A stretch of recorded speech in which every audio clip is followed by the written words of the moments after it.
Hello everyone, welcome back to my channel. Generally हम लोगों ने बहुत सारी यूनिट्स को कंप्लीट कर लिया है हमारी सोशियोलॉजी और साइकोलॉजी में।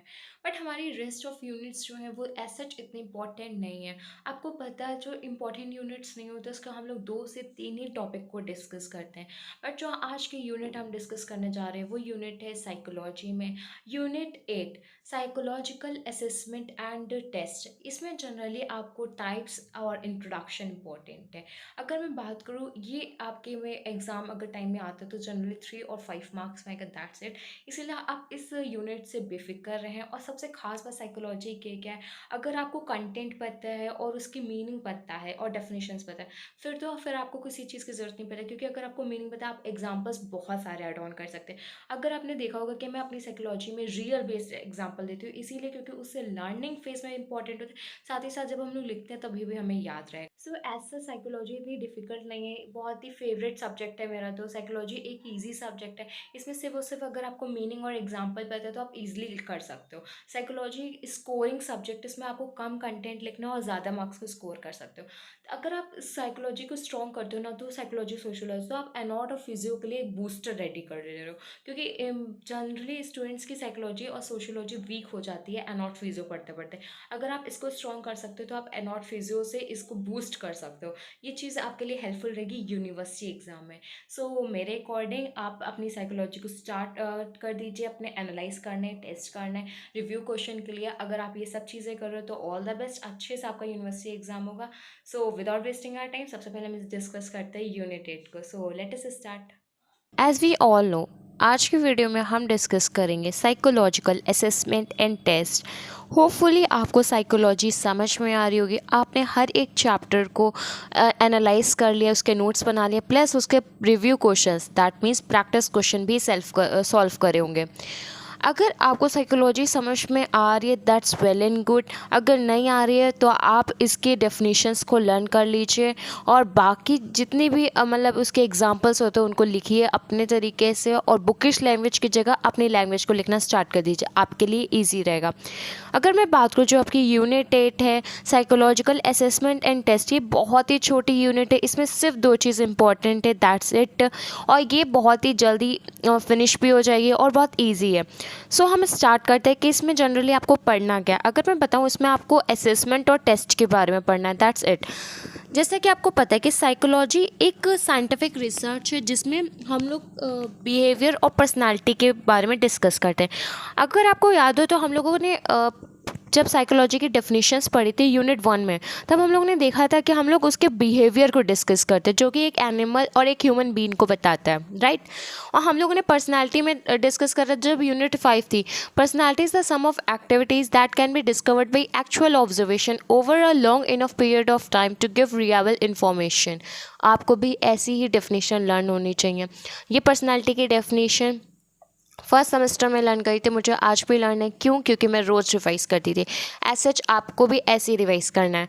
तो पर्सनालिटी की डेफिनेशन में हमें ये पता चलता है, जितना भी हमारा एक्वायरिंग है, जितना भी हमारा ऑर्गेनाइज है, वो सब हम शो करते हैं, जिससे हम लोगों की पर्सनालिटी को डिटेक्ट कर सकते हैं, अपनी पर्सनालिटी को इंट्रोसेप्शन मैथड से भी इंटरप्ट कर सकते हैं।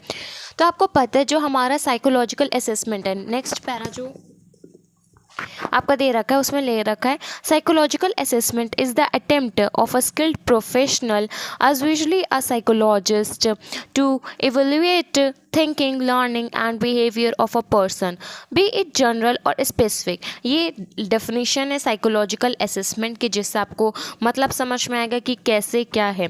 अगर मैं बात करूँ, कोई भी असेसमेंट होता है, ये असेसमेंट का मतलब क्या है? हम एक जानकारी रखते हैं सामने वाले की, कि हम उसको कितना जानते हैं, उसकी स्किल्स के बारे में कितना जानते हैं। अगर आपके पास कोई स्किल्स है, आपकी राइटिंग बहुत अच्छी है, आप लर्निंग फेज में बहुत अच्छे हो, और आपकी ड्राइंग बहुत अच्छी है, या फिर आप के अंदर कोई स्पेसिफिक है, जैसे लोगों के अंदर बहुत ही डीप थिंकिंग होती है, या फिर लर्निंग फेज अलग होता है, जैसे कि इसमें एग्जांपल्स में भी दे रखा, बिहेवियर अलग है। तो ये सब चीज़ें जनरल होती है। अब जैसे किसी किसी की राइटिंग एकदम कॉमन है, बट वही अगर आपको कैलीग्राफी राइटिंग आती है तो वो एक स्पेसिफिक है। आपको डिफरेंस करना होगा कि हम लोग असेसमेंट में भी डिफरेंस करते हैं। अब जैसे क्लास में एक टेस्ट हुआ, वो टेस्ट में सब स्पेसिफिकली मतलब हम लोग क्या डिफरेंस करें जनरल और स्पेसिफिक में। क्लास में एक टेस्ट हुआ, जनरली सब पास हो गए, स्पेसिफिक वो होगा जो उसका हाईएस्ट मार्क्स होंगे, राइट। तो मेरे अकॉर्डिंग आपको साइकोलॉजिकल असेसमेंट समझ में होगा। अगर मैं बात करूँ साइकोलॉजिकल असेसमेंट की, तो आपको इसमें डिफरेंस करना होगा और इसमें जो आपका ग्रुपिंग होता है ना, वो अलग अलग होता है। नेक्स्ट आपका है टाइप्स ऑफ साइकोलॉजिकल टेस्ट।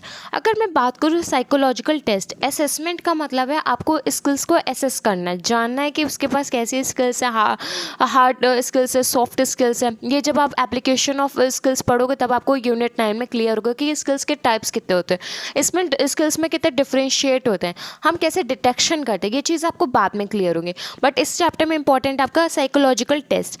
वैसे अगर मैं बताऊँ साइकोलॉजिकल टेस्ट बुक में देखिए कितना डिफ़िकल्ट दे रखा है, नहीं समझ में आता है, इसीलिए साइकोलॉजिकल टेस्ट को मैंने इस तरीके से प्रिपेयर करा था। इस तरीके से आप भी प्रिपेयर करिएगा। जितना चीज़ों को आप सिंपल करेंगे उतनी चीज़ें आपको जल्दी लर्न होंगी। मेनली हमको ही लर्न करना है, राइट। हमको ही पेपर में लिखना है, हमको ही गेन करने अपने एफिशिएंसी को, हम ही को गेन करने हमारे मार्क्स को। तो क्यों ना इस जो लेंथी बुकिश लैंग्वेज है, डिफ़िकल्ट सी, उसको सिंपल लैंग्वेज में कन्वर्ट कर दें। ये तरीका है पढ़ने का। हम हमेशा अपनी चीज़ों को शॉर्ट फॉर्म में कर देते, इसीलिए आप भी इसको कर लीजिए। अब देखिए साइकोलॉजिकल टेस्ट की अगर मैं बात करूँ, इसमें कितना डिफरेंस में देख रखा है और कितना वाइड दे रखा है।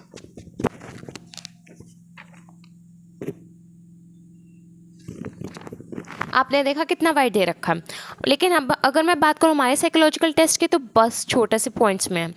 साइकोलॉजिकल टेस्ट दो टाइप्स के होते हैं, एक है कंस्ट्रक्शन एंड एडमिनिस्ट्रेशन, दूसरा है स्किल्स एंड एबिलिटीज़।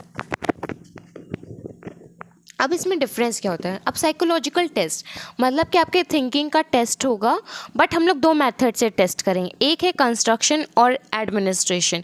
इसमें क्या होता है, हम लोग ग्रुप के अकॉर्डिंग वर्क करते हैं। इसमें हम लोगों का जो भी है टाइम लिमिट, उसको इवोल्यूएट करते हैं। हम लोग जनरली इसको अलाउ करते हैं कि कितना टाइम है, कितना मैनेजमेंट है।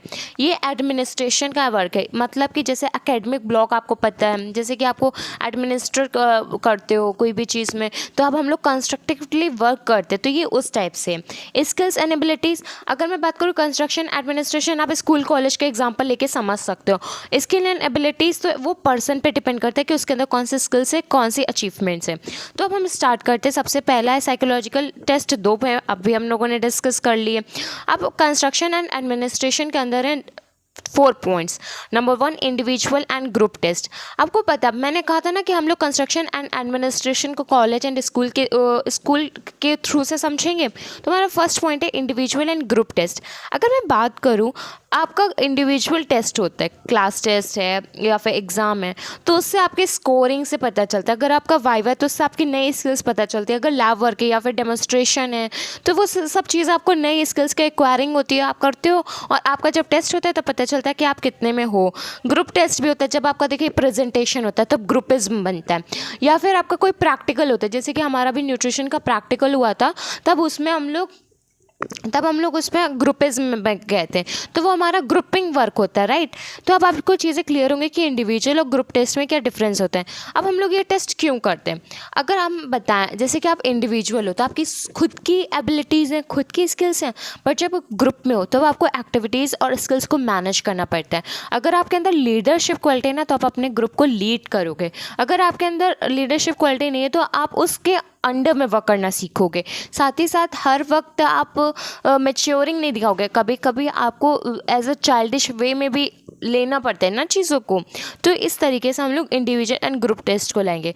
मेनली हम लोग इसमें ये भी चेक करते हैं कि कौन सा ग्रुप किस पर्सन के साथ है, टाइमिंग क्या है, मैनेजमेंट क्या है, एक्यूरेंसी क्या है। एक्यूरेसी बहुत इंपॉर्टेंट है। तो मेरे according individual and group test आपको समझ में आएगा, आप एग्जाम्पल में भी दे सकते हैं। स्पीड एंड पावर टेस्ट, आपको पता है कोई भी कॉम्पिटिटिव एग्ज़ाम होता है उसका टाइम कम होता है और क्वेश्चन ज़्यादा होते हैं, या फिर पर मिनट में पर क्वेश्चन सॉल्व करने होते हैं, राइट।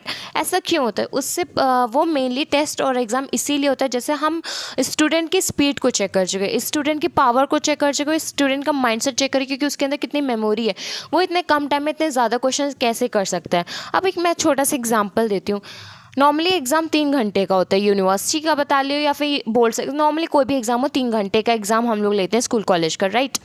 वो हमारे 3 आवर का एग्ज़ाम जो होता है उसमें पर्टिकुलर सेम क्वेश्चन होते हैं, जैसे कि 20 क्वेश्चन है तो वो सारे स्टूडेंट्स में 20 क्वेश्चन सेम होंगे। बट उसमें से कोई एक ही स्टूडेंट स्टॉप करता है। ऐसा क्यों? क्योंकि वो उस 3 आवर्स को अच्छे से मैनेज करता है, वो 20 क्वेश्चंस को अच्छे से अटेम्प्ट करता है, वो प्रेजेंटेशन भी अच्छे से करेगा, प्लस उसको पता है कि उसको जितना भी कंटेंट लिखना है मार्क्स के अकॉर्डिंग लिखना, मेन आपकी मार्क्स होती है, आप मार्क्स के अकॉर्डिंग ही लिखेंगे, राइट। तो ये चीज़ आप कैसे होगा? स्पीड एंड पावर, और इसकी ना प्रैक्टिस करने से होता है। आप कंस्ट्रक्शन और एडमिनिस्ट्रेशन में देखोगे, जितना आप प्रैक्टिस करोगे, जितना आप एक्वायर करने की स्किल्स पे रहोगे, उतना आप बेस्ट करोगे। क्योंकि अगर मैं बताऊं, आप टेस्ट में 10 आउट ऑफ 10 एक ही बार ला सकते हो, लेकिन 10 आउट ऑफ 10 पहुंचने के लिए कभी आप 2 लाओगे, कभी मार्क्स कभी 4 होंगे, कभी 5, कभी 8 होंगे, कभी 10। मतलब इट्स एक्यूरेटली हमें अचीव करना होता है, हमें उसके लिए कांस्टेंट रहना होता है। और सबसे मेन बात बताऊं, रैंक आसानी से मिल जाती है, बट रैंक को मेंटेन करना it's a difficult part of life. आपको उसको मेंटेन करना बहुत मुश्किल, उसको मेंटेन करना सीखना होता है। नेक्स्ट आपका है paper pencil and performance test. अगर मैं बात करूँ, ये जो टेस्ट है, इसमें हम लोग क्या होता है, ये एडमिनिस्ट्रेशन में होता है। इसमें आपको शीट्स दी जाती हैं, उसमें आपको लिखना होता है। जब भी हम लोग एग्ज़ाम्स की बात करते हैं ना, वैसे इसमें हम लोग कॉम्प्लेक्स स्किल्स को देखते हैं, जैसे कि आपके अंदर प्रोसेसिंग कितनी है, आपके अंदर मेमोरी स्किल्स कितनी है। जैसे कि आपके प्रोसेसिंग का मतलब यही होता है ना कि आप कितना स्टोरेज, किसको आप उसको एक्सप्रेस कर पा रहे हो, और आपकी मेमोरी क्या। अब हम लोग एग्ज़ाम्स में मेमोरी चेक कर लेते हैं। अब फॉर एग्ज़ाम्पल जैसे कि अभी मेरा एग्ज़ाम हुआ था, एग्ज़ाम नहीं सॉरी, हम कहेंगे उसको यूटी टेस्ट, 30 मार्क्स के थे वो।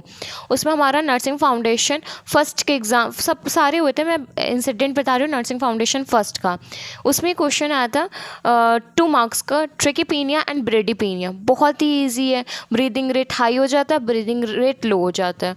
But at that exam time मेरे से क्या हुआ, सॉरी टेस्ट टाइम मेरे से क्या हुआ, मैंने ट्रैकीपीनिया को ब्रेडीपीनिया में लिख दिया एंड ब्रेडीपीनिया को ट्रैकीपीनिया में लिख दिया। आई नो बहुत ही सिली मिस्टेक है, नहीं करनी चाहिए, हाँ, बट मुझसे ऐसे हो गया। और जब मैं कॉपी में मैंने देखी तब मुझे रियलाइज़ हुआ कि मैंने इतनी बड़ी मिस्टेक करी। और मुझे लगता है ये मिस्टेक मैंने करी है, जब मैं उसको पढ़ूंगी तब मुझे याद आएगी, और जब मैं एग्ज़ाम टाइम पे लिखूंगी तब मुझे याद आएगी। कुछ मिस्टेक आपको ये एनालाइज करा देते कि हाँ, हमारी मेमोरी में लॉस था। क्योंकि उससे एक दिन पहले जब मैंने वाइटल साइंस को रिवाइज़ करा था, तब उसमें बहुत सारे वर्ड्स आ रहे थे, लाइक ट्रैकीपीनिया था, वैसे ही हमारा ट्रैकीकार्डिया था। हम बहुत कन्फ्यूज़ हो जाते हैं इनमें, इस वजह से मेरा उसमें 2 मार्क्स कट हो गया, उसमें मुझे 0 मिला। बट हाँ, मुझे ये रियलाइज़ हुआ कि हमारी क्या मिस्टेक थी। नेक्स्ट टाइम मुझे क्या एनालाइज करना है, नेक्स्ट टाइम मुझे कैसे उसे लिखना, मुझे ये चीज़ मतलब डिफरेंस हुआ। जब हम बेकार चीज़ को देखते हैं या फिर बेकार चीज़ करते हैं, तभी रियलाइजमेंट होता है कि कितना हम अच्छा कर सकते हैं। बट उस 2 मार्क्स में तो बहुत ये था कि अगर लिख देते तो मिल जाते, बट गया तो गया।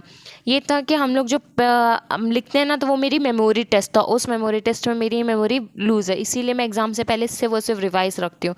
क्योंकि एग्ज़ाम से पहले ऑलरेडी आपको प्रेशर बहुत होता है, और एक तो नर्सिंग कॉलेज में होता है, आपको एग्ज़ाम्स के साथ अपने क्लासेस भी मैनेज करनी होती है, आपको एग्ज़ाम्स के लिए लीव या फिर एक्स्ट्रा टाइम नहीं मिलता है। अभी हमारा इंटरनल फर्स्ट एग्ज़ाम क्लियर हो गया था। इंटरनल फर्स्ट एग्ज़ाम मेरा हुआ था अगस्त में। उसके बाद में अगर मैं बात करूँ, उसको कंप्लीट कर लिया। अब हमारा यूटी टेस्ट हो चुका है जो 30 मार्क्स के थे। नेक्स्ट इंटरनल सेकंड एग्ज़ाम मेरा चल रहा है जो कि नवंबर में है, और फिर हमारा होगा इंटरनल थर्ड एग्ज़ाम जो कि हमारा दिसंबर में।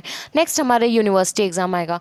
तो ये हमारे प्रिंसिपल सर के द्वारा रखा गया। मेरे अकॉर्डिंग ये एग्ज़ाम सही है। हाँ, एग्ज़ाम से प्रेशर स्टूडेंट पे बहुत रहता है, मेरे पे भी रहता है, बहुत वर्कलोड हो जाता है, समझ में नहीं आता कैसे करेंगे, क्या लिखेंगे।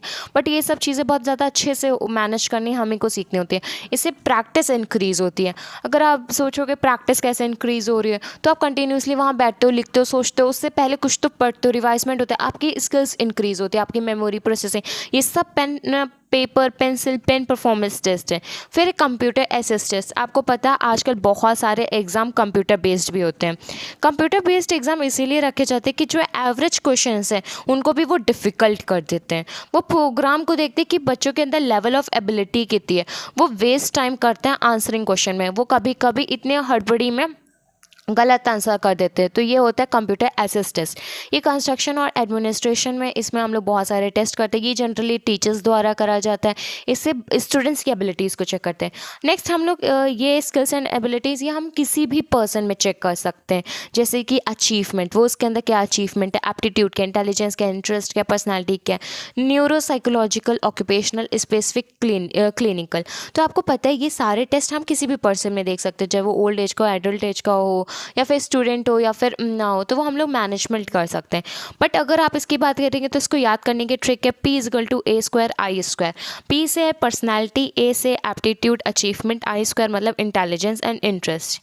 यह आप दे रखा है मैंने, P is equal to A square I square, क्योंकि कंस्ट्रक्शन एडमिनिस्ट्रेशन के 4 पॉइंट्स से लर्न हो जाएंगे, इसके हमें पॉइंट्स नहीं लर्न होंगे, इसीलिए हम लोगों ने मेन पॉइंट्स को लिख लिया है। दैट इज़ 5 पॉइंट्स आपके। P is equal to A square I square मतलब कि पर्सनालिटी, आपको पता है पर्सनालिटी आपने पूरा चैप्टर पढ़ा है। एप्टीट्यूड आपने कॉग्निटिव में पढ़ा है तो आपको वो भी क्लियर है। इंटेलिजेंस आपने इंटेलिजेंस आपने कॉग्निटिव यूनिट में पढ़ा, आपको वो भी क्लियर है। इंटरेस्ट और अचीवमेंट की अगर मैं बात करूँ तो ये खुद की स्किल्स है। अगर आप इसमें लिखना चाहोगे तो आप खुद से लिख सकते हो, जैसे कि आपका इंटरेस्ट है कि हमें यूनिवर्सिटी एग्ज़ाम में अच्छा करना है, तो आपका इंटरेस्ट है तो आपकी उसमें अगर आपका मन होगा या नहीं होगा तो बात की बात है। आपका इंटरेस्ट है तो आप ज़बरदस्ती बैठोगे, आप पढ़ोगे और हर एक चीज़ को सोचोगे कि हम उसे अचीव करें। और सबसे बेस्ट बात बताएं, अचीव आप उस चीज़ को तभी कर पाओगे जब आपके अंदर क्या है, इंटरेस्ट है। विदाउट इंटरेस्ट आप इस किसी चीज़ को नहीं अचीव कर पाओगे। तो मेरे अकॉर्डिंग साइकोलॉजिकल असेसमेंट और टेस्ट की मैं बात करूँ तो आपको ये दोनों टॉपिक क्लियर हो गए होंगे। और अगर आपको इसमें से कोई भी डाउट हो सो प्लीज़ आप कमेंट करके क्लियर कर लीजिए, क्योंकि साइकोलॉजी बहुत ही अच्छा सब्जेक्ट है, मेरा फेवरेट सब्जेक्ट है फर्स्ट सेमेस्टर का, क्योंकि इसमें बस थोड़े से एफर्ट्स लगाने होते हैं, बाकी चीज़ें बहुत ईजी हैं। और इसमें हम अपने ऐड ऑन कर सकते हैं, लैंग्वेज को अपने ऐड ऑन कर सकते हैं, एग्जाम्पल्स को। सो मेरे अकॉर्डिंग साइकोलॉजी बहुत अच्छा सब्जेक्ट है, बहुत ही स्कोरिंग सब्जेक्ट है। और सबसे अच्छी बात इसमें मेरे स्कोर्स भी बहुत अच्छा था, मेरा 33 मार्क्स है साइकोलॉजी में। सो साइकोलॉजी ईजी सब्जेक्ट है, बस थोड़ा सा एफर्ट्स की ज़रूरत है, आप इसको अच्छे से कवर अप कर लीजिएगा। और आप एनालाइज़ करिएगा कि आपको ये चैप्टर कितना समझ में आया है। अगर ये बुक आपके पास है दैट्स वेल एंड गुड, नहीं है तो आप कमेंट बॉक्स में कर दीजिएगा, मैं आपको टेलीग्राम चैनल पे प्रोवाइड कर दूँगी। नेक्स्ट वीडियो आपके साथ मैं जल्दी शेयर करूँगी। अगर ये वीडियो आपको अच्छी लगे तो प्लीज़ लाइक करिएगा, वीडियो को ज़्यादा से ज़्यादा शेयर करिए। जो भी स्टूडेंट है BSc नर्सिंग फर्स्ट सेमेस्टर के, उनको ये वीडियो सर्व करिए, उनको ये वीडियो शेयर करिए, क्योंकि उनकी जो भी प्रॉब्लम है साइकोलॉजी से रिलेटेड उनकी प्रॉब्लम सॉल्व हो जाए। क्योंकि यूनिवर्सिटी एग्जाम में अब ज़्यादा टाइम नहीं है, आपको प्रैक्टिस अपनी इंक्रीज़ करनी होगी। So if you have any doubt related to BSc nursing first semester so please comment it. Thank you.